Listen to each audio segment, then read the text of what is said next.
খুব গুরুত্বপূর্ণ মাস চলে এসেছে, আপনাকে আমি বুঝাতে অক্ষম। আজান দিলে সব দরজা খোলা হয়, সূর্য ঢোলার সাথে সাথে সব দরজা করে খটখট খট খুলে গেছে সব। রাত 12টার পরে সব দরজা খুলে দেওয়া হয়।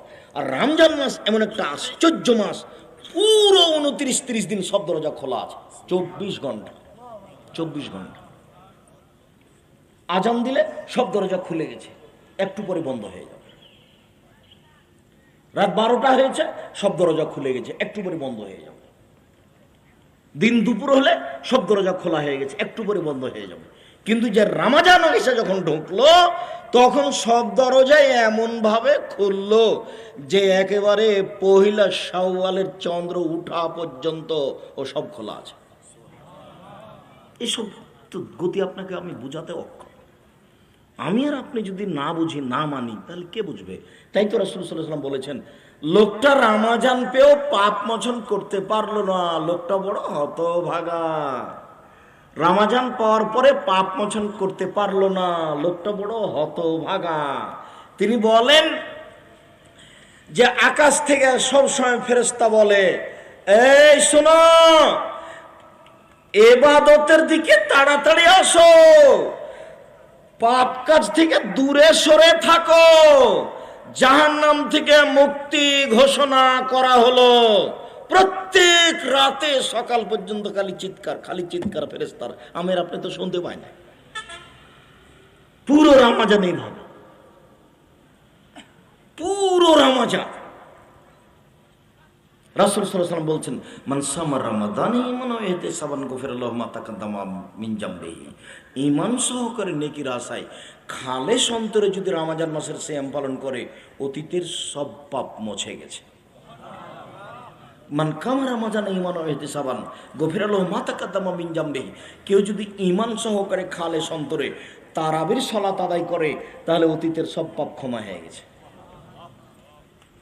তো তারাবির সালাত এত কষ্ট করে আদায় করলে হবে?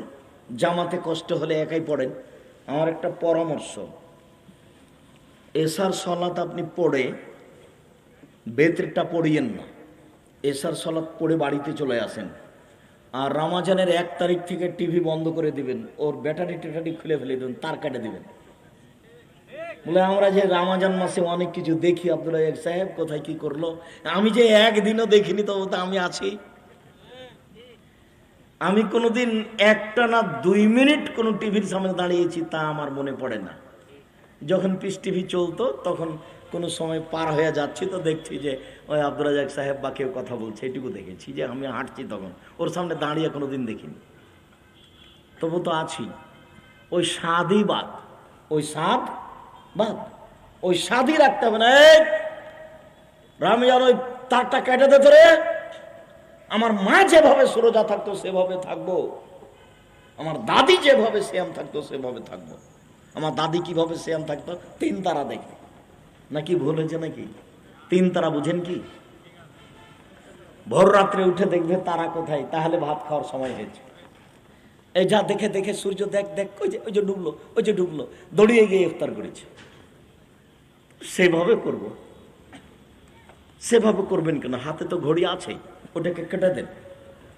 ঈমান সহকারে রমজান মূল্যায়ন করতে হবে, যে কোনো মূল্যে কাজকর্ম সব কমিয়ে দিতে হবে। আব্দুল রাজাক সাহেব পরের বাক্যটা বললেন না, 11 মাস যা ব্যবসা করেছি 1 মাসে তার চেয়ে বেশি করবো, এই পরিকল্পনা নিয়ে বসে আছে। তাহলে তো আপনি রমজানকে মূল্যায়ন করতে পারবেন না। এটা বিশাল ব্যাপার, বিশাল ব্যাপার। একবারে 24 ঘন্টা দরজা খুলে দেওয়া হয়েছে, দরজা খুলে একদিকে লাগিয়ে দেওয়া হয়েছে, এটার বন্ধ হবে না। একবারে প্রথম শাওয়াল পর্যন্ত খোলা থেকে যাবে। একটু খুব তাড়াতাড়ি ইফতার করবেন। যত বিজ্ঞাপন পোস্টার আহলে হাদিসের পক্ষ থেকে আছে সিএম ইফতার করার ব্যাপারে, আপনি তার চেয়ে হাফ মিনিট 1 মিনিট আগে থাকবেন, পিছে যাবেন না। পিছে গেলেই ইহুদি খ্রিস্টানদের নিয়ম হবে। বেশি ইবাদত করে আল্লাহকে সন্তুষ্ট করা যাবে না। মাত্র একজন মানুষকে মানলেই আল্লাহকে সন্তুষ্ট করা যাবে, তার নাম কি? মুহাম্মদ সাল্লাল্লাহু আলাইহি ওয়াসাল্লাম। উনি বললেন, আমার উম্মত অতদিন পর্যন্ত কল্যাণে থাকবে যতদিন পর্যন্ত তাড়াহুড়া করে ইফতার করবে। তো তাড়াহুড়া মানে সূর্য কি থাকতেই না? এখনো আপনার ছাদের উপর থেকে সূর্য ডুবছে ওটা দেখেন, ওইটার সময়ের সাথে এটার সময় 3 মিনিট পরে আছে আবহাওয়া দপ্তরের, 5 মিনিট পরে আছে। তো এখন যেহেতু সমাজ এটাকে মেনে চলছে, এটাকে উপেক্ষা করলে মানুষ মন খারাপ করবে, নাহলে ওইটাই ঠিক ছিল। চোখের আড়াই গেল তখনই সূর্য ডুবে গেছে।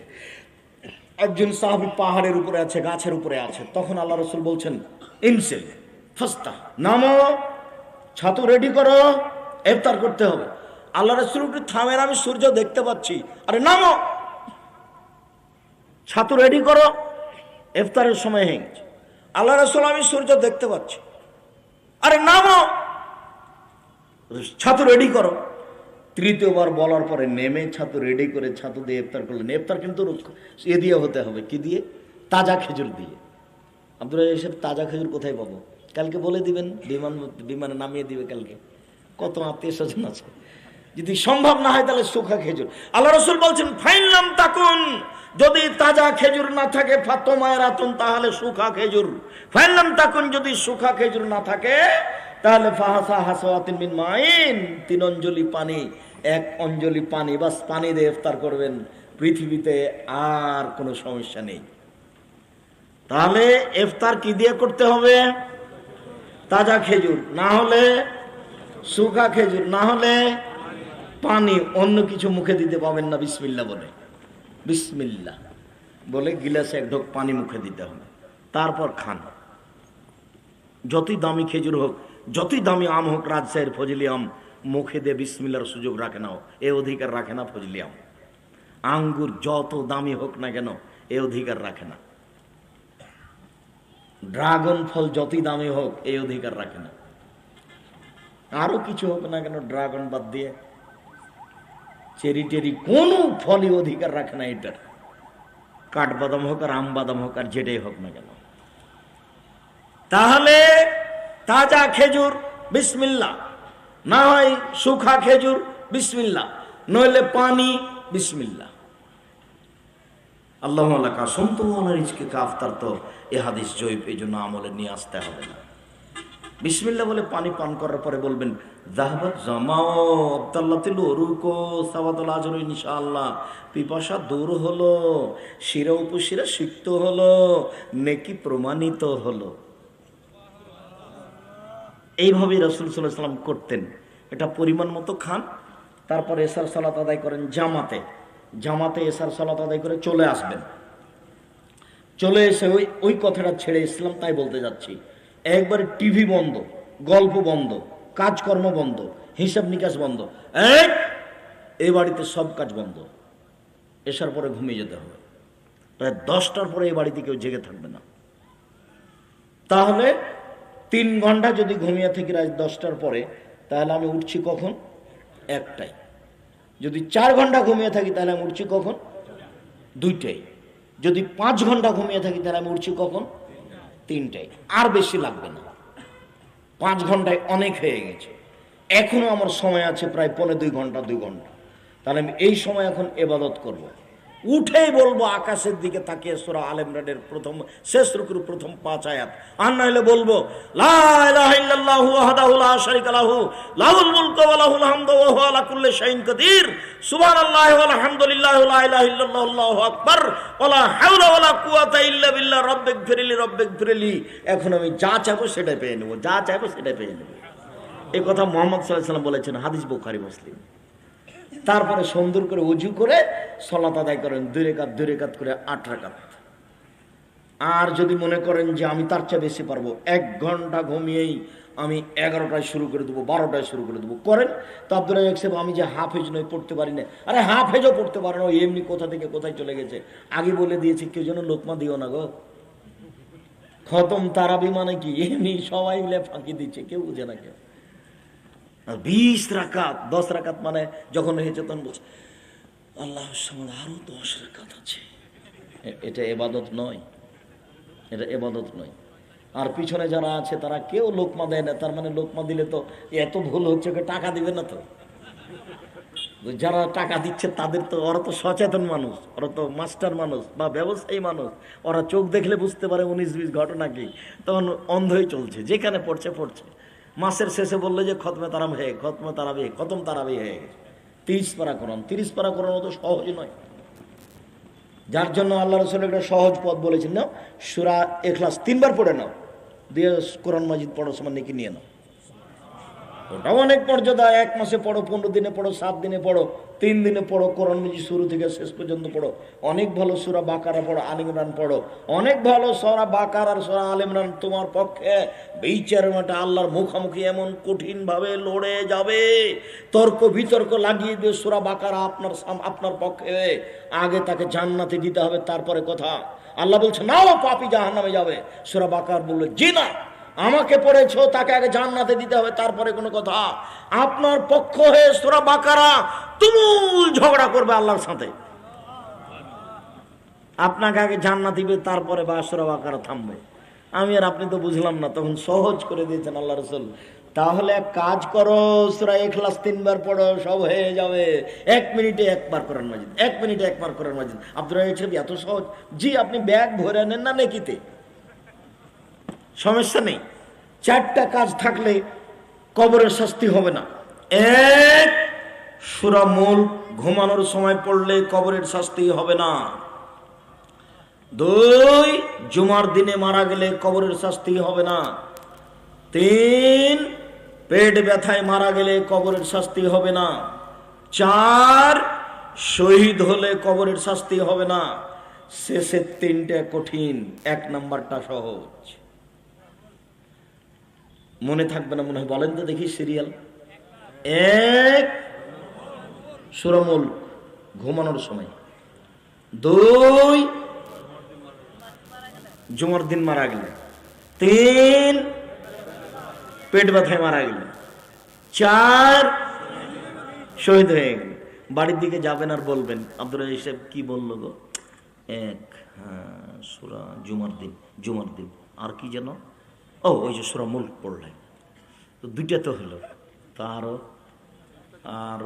তাহলে ও হ্যাঁ পেট ব্যথায় মারা গেলে, আর 4 নাম্বারটা তো মনে আছে, ওটা তো শহীদ। দেখেন সিরিয়ালে 4টার মধ্যে শেষের 3টা কঠিন আছে। জুমার দিন তো আমি আর আপনি তো বলতে পারছি না। আব্দুল রাজ্জাক হিসেবে হিন্দু যদি জুমার দিনে মারা যায়, ওসব কথার দরকার নাই, মানে ওটার কথা তো হিসাব না, ওটা আপনি নিয়ে আসছেন কেন? ওর তো ঈমান নাই। একটা খারাপ মানুষ ছিল, আল্লাহকে মানতো, সালাত আদায় করতো না, ও জুমার দিন মারা গেছে। তা আমি আর আপনি তারপরে ভালো ধারণা রাখি না, ও তো লা ইলাহা ইল্লাল্লাহ বলেছে, আমি আর আপনি খারাপ ধারণা করতে যাচ্ছি কেন? আমার আর আপনার তার উপরে খারাপ ধারণা করাতে সুবিধাটা কি? ও তো গেছে, ভালো ধারণা হতেই পারে, জুমার দিন তো আল্লাহ রাসূল বলেছেন। তো তবু এটা নাগালের বাইরে গেল, আর পেট ব্যথাও নাগালের বাইরে গেল, তারপরে শহীদ এটাও নাগালের বাইরে গেল। তাহলে সহজ কোনটা থাকলো? সূরা মুলক পড়া 30 আয়াত। মুরব্বী ভাইজান 1 মাস 15 দিনে শিখতে হবে। এই ছেলেরা, এই তোমরা 7 দিনে শিখবা, তোমরা 7 দিনে কোরআন মাজিদ পড়া শিখতে হবে, জরুরি, নইলে পড়া ঠিক করে নাও। আর সূরায় যেটা শাহিদুল ইস্তিগফার, ওটা তোমাকে সময় দিয়েছি 24 ঘন্টা। শাহিদুল ইস্তিগফার সকালে পড়ে যদি মারা যায় বিকাল পর্যন্ত সময় জান্নাতে যাবে, বিকালে পড়ে যদি মারা যায় সকাল পর্যন্ত, তাহলে জান্নাতে যাবে। সেটা কি আব্দুল রাজ্জাক সাহেব, ওটা কি মনে আছে? হ্যাঁ মনে আছে আপনার। আল্লাহুম্মা আনতা রাব্বি লা ইলাহা ইল্লা আনতা খালাকতানি ওয়া আনা আবদুকা ওয়া আনা আলা আহদিকা ওয়া আদিকা মাসতাতাতু আউযু বিকা মিন শাররি মা সানাতু আবু লাকা বিনি'মাতিকা আলাইহি ওয়া আবু বিযামবি ফাগফিরলি ফাইন্নাহু লা ইয়াগফিরু যুনুবা ইল্লা আনতা। আচ্ছা, এইবার তাড়াহুড়া করে ইফতার করলেন খেজুর দিয়ে। সাহারি, আল্লাহ রাসূল বলছেন তাসাহারু ফাইনু ফিয়াল বারাকা, সাহারি খাও, সাহারিতে বরকত আছে।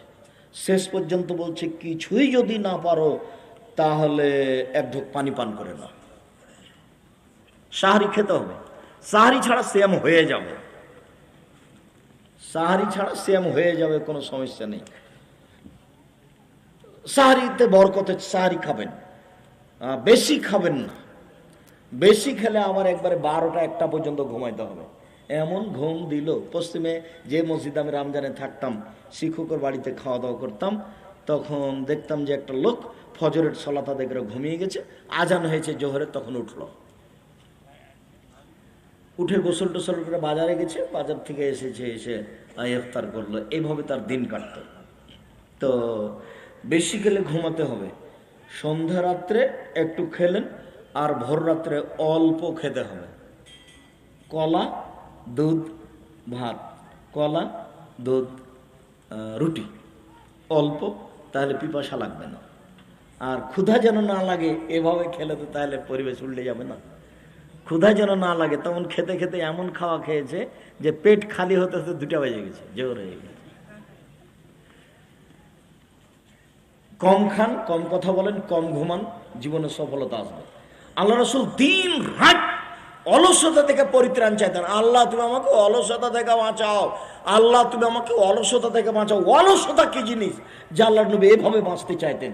অলসতা মানে বেশি ঘুমাই, অলসতা মানে কোনো কাজ করতে চায় না, অলসতা মানে দিন মজুরি করতে চায় না, অলসতা মানে রিক্সাওয়ালা গিয়ে রিক্সার সিটের ওপর বসে আছে, বিকুপটা সারাদিন বসে আছে, বিকেলে একটা ভাড়া মেরে চলে এসেছে, স্ত্রীর সাথে গন্ডগোল। অলসতা